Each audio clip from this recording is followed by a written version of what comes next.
Hello, this is Beth with Salida Circus, and today we're making balloon swords. They're great for sword fights with your family or friends while you're at home. It's all in good fun, so don't hurt anybody. So to start with your balloon sword, you're going to need a 260 balloon and your balloon pump. You can pause the video now if you need to go get those supplies. So we're going to start, and first I'm going to show you how to make the balloon. So you're going to watch the whole video, and then you can pull out your supplies and do it with me together. I'll do it a little slower the second time. So we start by blowing up the balloon. We want to blow it all the way up to where there's either a rounded end or just a little tiny tip at the very end. So I have a little tiny tip there, or perfectly rounded. You don't want to put too much air in because then you risk it popping. So just a little bit is good, or perfectly rounded, but not any more than that. So I'm going to let some air out of the balloon to tie it in a knot.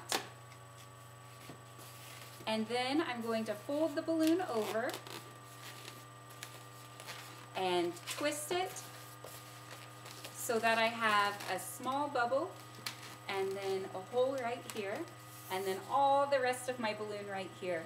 I'm going to take the rest of the balloon and slide it through the hole, and leaving just enough for a handle here on the end, and then I can straighten out the blade of my sword, and now you have your balloon sword.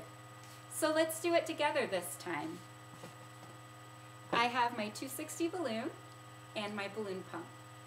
You're going to blow it all the way up, leaving just a tiny tip at the end or no tip at all. So you see where I have the uninflated part at the end, just a tiny tip. Now, if I want to let some air out, it's easier to tie the balloon if you let air out from this end.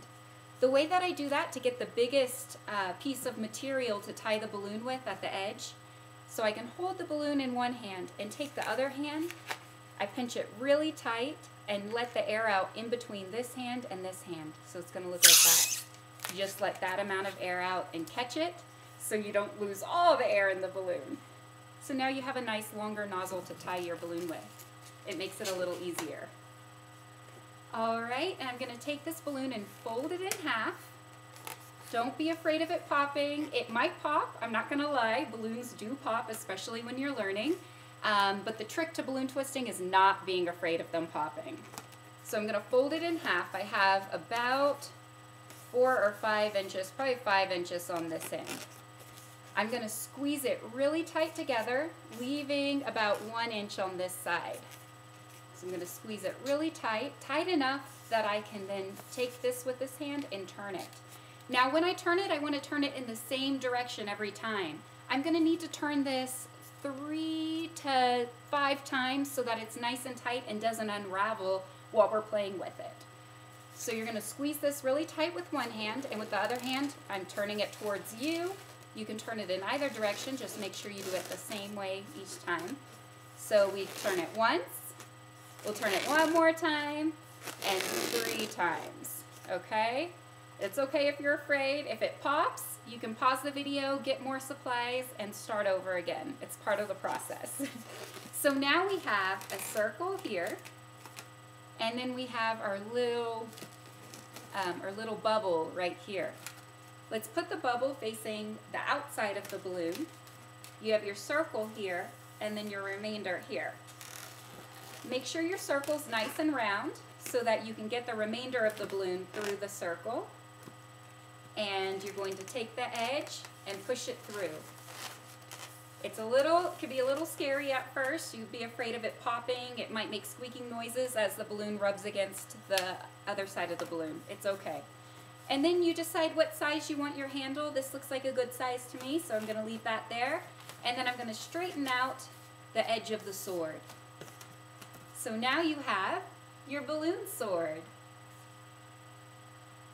It would be great if you practice this a couple more times so you can rewind the video, remember all the steps, and then test yourself and see if you can do it without the video. It's always good. If you need to look back at the video, it might take 3 to 10 times to really have it down. So it's a little bit of practice, but hopefully you can spend your time practicing and then you'll be a balloon sword expert. Thank you, and if you have any questions, you can contact me by email. Here's my email address. You can also send me pictures of the balloons you're making. I'd love to see it. Thank you guys. See you soon.